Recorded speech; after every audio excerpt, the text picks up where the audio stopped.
Hello! Welcome back to my channel. Kamusta kayong lahat? So, itong reading na to ay collective. Paalala lang din, hindi lahat ay makaka-resonate sa reading na to. So, take what resonate and leave what doesn't.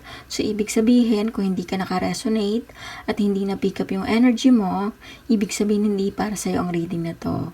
Doon pala sa mga gustong magpa-private reading sa akin, nasa description yung link na aking Facebook page. Nag-cleanse din po ako, so kung gusto niyo po magpa-schedule, i-PM niyo lang po kami sa GG Star TV. Available na rin po ang aming pampaswerte na bracelet. Meron din po kaming pangontra sa gayuma.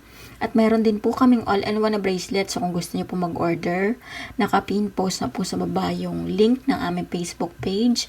Pakicheck nyo na lang po. So tingnan natin kung minahal ka ba talaga ng person mo.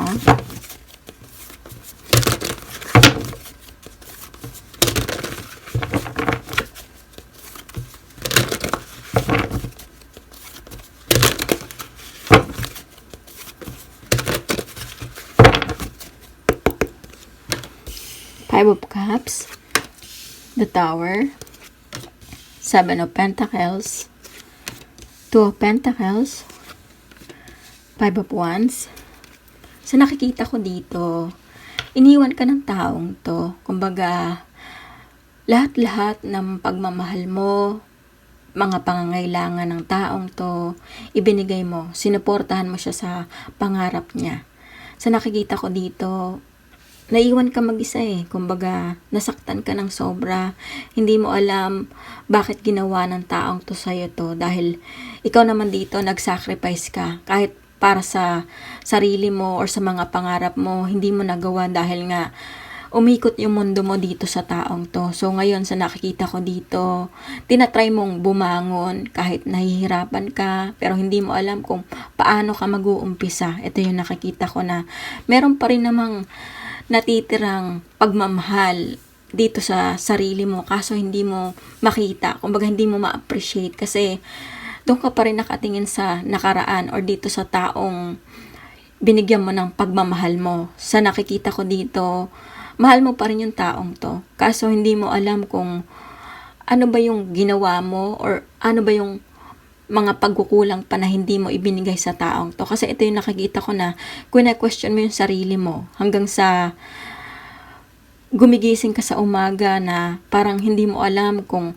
ipagpapatuloy mo ba to or makaka-move on ka ba, ma-overcome mo ba itong mga challenges na dumarating sa buhay mo. Kasi sa nakikita ko dito, nawalan ka ng pag-asa, kumbaga nagkaroon ka ng anxiety, depression. Sa nakikita ko rin dito, kahit sa trabaho mo or sa ginagawa mo, hindi ka makapag-focus kasi itong taong to yung lagi mo naiisip. Ito yung nakikita ko. Kaso, gusto mo nang mag-walk away, mag-move forward, pero nagja-juggle ka pa rin. Ito yung nakikita ko na may time pa rin na umaasa ka na baka sakali na magbago yung taong to or bumalik. Ito yung nakikita ko. Pero hindi mo alam kung makakawala ka ba dahil parang nasuffocate ka dito sa sitwasyon na to or kumbaga merong restriction sa sitwasyon mo na parang may pumipigil sa'yo, hindi mo magawa yung gusto mo. Pero gusto mo na ng freedom, gusto mo na ng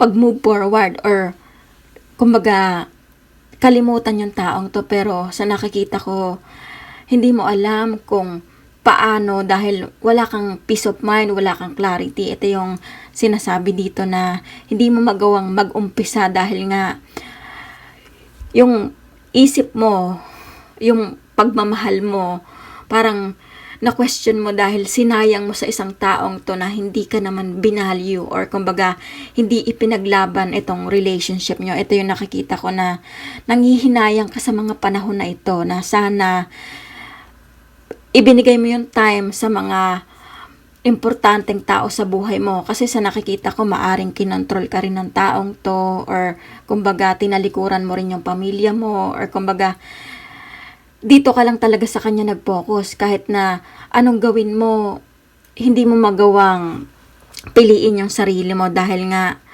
ininvest mo sa kanya lahat-lahat eh. Ito yung nakikita ko. So magtingin pa tayo ng cards. Five of Pentacles, na nakikita ko rin dito.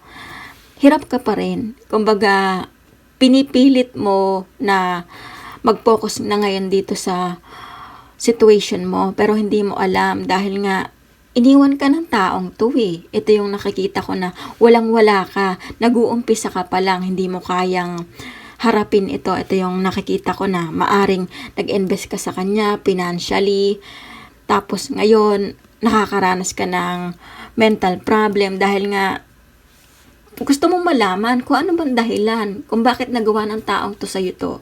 Ito yung nakikita ko na lagi mong naiisip, siguro marami ka ng tinanungan or humingi ka na ng advice pero hindi mo pa rin alam kung susundin mo ba yun, tama ba yung sinasabi nila. Ito yung nakikita ko na scattered yung energy mo, na kung sino-sino na lang yung mga kinakausap mo para maibsan itong nararamdaman mo pero hindi mo pa rin makuha yung sagot. Kasi sa nakikita ko, ikaw lang yung makakagawa ng bagay na to. Kung sa tingin mo hirap ka na, meron ka namang choice na mag-walk away sa sitwasyon. Pero sa nakikita ko nga, dahil nga wala kang peace of mind, gusto mo lang marinig siguro kung ano yung sasabihin ng taong to na talagang wala na, para makapag-move on ka na. Ito yung nakikita ko na may inaantay ka lang. The Fool, sa nakikita ko rin, takot ka mag-take a risk eh. Kasi sa nakikita ko, may part pa rin sa sarili mo na baka itong taong to bumalik. Gumawa pa rin ng paraan na ayusin yung relationship nyo. Dahil nga, possible baka may mga anak kayo or yung mga pangarap nyo sa isa't isa na gusto nyo to pa rin. So, umaasa ka pa rin dun sa bagay na yon. Kaso, sa nakikita ko, kailangan mo mag-move forward. Ito yung sinasabi dito na huwag kang matakot na mag-step up. Kasi, kung pipilitin mo yung sarili mo sa taong hindi ka naman binavalue, hindi ka minamahal, sayang yung panahon mo.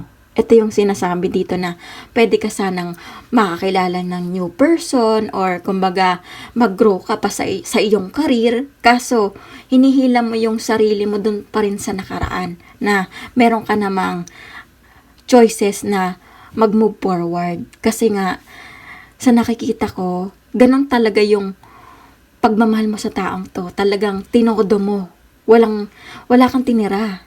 Ito yung nakikita ko. Knight of Pentacles, sa nakikita ko rin dito, may possible pa rin na magparamdam yung taong to, bumalik. Pero sa nakikita ko dito, hindi pa rin to mag-commit sa'yo eh. Ito yung sinasabi dito na maaring dahil nga ikaw yung provider, ikaw yung nagsuporta sa taong to sa kanya, sa financial niya, sa lahat-lahat na mga pangangailangan niya. Kaya bumabalik yung taong to. Pero sinasabi dito na choices mo to eh. Willing ka bang tanggapin ulit yung taong to na binigyan ka ng problema? Kumbaga, nalugmok ka? So, nasa sayo pa rin yung decision. Kasi sa nakikita ko, kahit na anong gawin mong pukpok sa taong to, hindi pa rin to magbabago. Ito yung nakikita ko na minahal ka lang ng taong to dahil meron kang naibibigay sa kanya eh. Pero hindi talaga sincere yung pagmamahal niya sa'yo. Ito yung sinasabi dito na dahil nga meron kang pera or kumbaga nakaka-benefit siya sa'yo na may nangyayari. Yun yung minahal ng taong to. Kasi nga, nakukuha niya yung happiness niya, pang sarili lang niya. Pero yung happiness mo, na sana, balance sana, na parehas kayong masaya, hindi lang siya, hindi mo nakukuha. Kasi ang nakukuha mo dito sa taong to, puro stress, problema. Nine of Swords, nakikita ko rin dito, hindi ka pa rin makatulog hanggang ngayon. Kumbaga, balisa ka pa rin. Kumbaga, naiisip mo yung taong to gabi-gabi. Sa pagising mo sa umaga, siya lang lagi ang naiisip mo. So, nakikita ko, talagang nag-breakdown ka. Kumbaga, hindi mo alam kung ano bang kailangan mong gawin para mawala na to. Kumbaga, ilang beses ka na nagdasal na sana tanggalin na tong sakit na nararamdaman mo or mawala na to, yung pagmamahal mo sa taong to. Pero, hindi mo alam eh. Ito yung nakikita ko na pinipilit mo na lang yung sarili mo. Kumbaga, tinatry mo na ubusin yung oras mo, kakatrabaho, para lang hindi maalala yung taong to, pero pumapasok pa rin siya sa isipan mo sa pagtulog mo. So sa ngayon nakikita ko napapabayaan mo na yung health mo dahil nga lang dito sa taong to, sa ginawa niyang pagluloko sa'yo or sa bagay na pinagpalit ka sa iba. Queen of Swords, na nakikita ko rin dito, kailangan mong i-cut off na to sa buhay mo. Dahil kung bibigyan mo pa rin ng chance yung taong to na pabalikin sa buhay mo, kasi babalik pa rin yung taong to mahihirapan ka lang. Ganito ulit yung mangyayari na pagdadaanan mo na hindi ka makakatulog gabi-gabi at iisipin mo na meron pa rin ginagawa yung taong to na naglilihim pa rin sa'yo. Kasi may trust issue na nagda-doubt ka na sa kanya Kaso, minsan nangingibabaw talaga yung pagmamahal mo sa kanya ay yung mga memories nyo together. Pero, ina-advise sa'yo dito na bigyan mo ng restriction sa sarili mo. Huwag mong hayaan na palaging masusunod yung taong to sa mga gusto niya. Kasi, kinokontrol ka ng taong to Hindi ka niya pinapalaya. Kumbaga, sa nakikita ko, ginagamit ka lang ng taong to dahil nga nakakatulong ka sa kanya. Pero, ito yung sinasabi dito na kailangan mong piliin yung sarili mo ngayon. Kailangan mong gawin yung makakapagpasaya sa'yo. Kung sa tingin mo, hirap ka na dito sa taong to, bakit pipiliin mo na pabalikin pa yung taong to kung nakikita mo na yung sarili mo na lugmok na. So, sa nakikita ko, nasa sayo pa rin yung decision kung bibigyan mo pa rin ng chance yung taong to.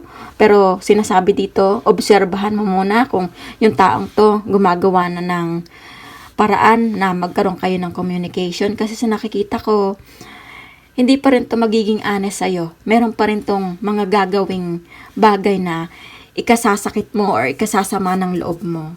So magtingin tayo ng final message. The High Priestess, na nakikita ko dito, makinig ka sa intuition mo.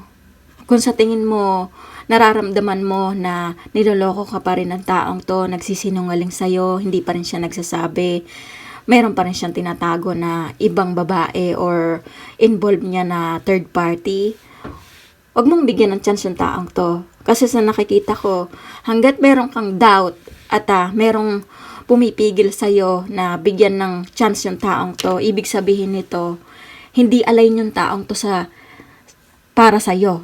So, ibig sabihin na itong taong to talaga, nandyan lang para bigyan ka ng lesson na i-value mo yung sarili mo. Kasi sa nakikita ko dito, meron namang talagang pagmamahal yung taong to, pero ang nangibabaw kasi dito is yung mga material na ibinigay mo, yung bagay na nagkaroon kayo na may nangyayari. So, doon lang siya nahumaling. So, sa nakikita ko, hindi mo deserve yun Kasi ikaw dito, yung gusto mo na i-value ka ng taong to, yung mangangarap kayo sa future nyo. Pero ang nakikita ko dito, ikaw lang yung nangarap para sa inyong future. Kasi yung taong to, inisip niya lang yung sarili niya na makukuha niya yung gusto niya, makaka-benefit siya sa'yo. So, ina-advise lang sa'yo dito na makinig ka muna sa intuition mo. Huwag mong hayaan na bumalik ka dun sa taong binibigyan ka ng stress at sinasaktan lang yung damdamin mo. So, sa nakikita ko dito, possible na may mga kadiling kayong earth, water, air, meron ding fire. So, kung naka-resonate kayo sa reading na to, huwag niyong kalimutan mag-like at comment. At huwag niyo rin kalimutan mag-subscribe sa aking channel. At maraming salamat ulit at see you soon.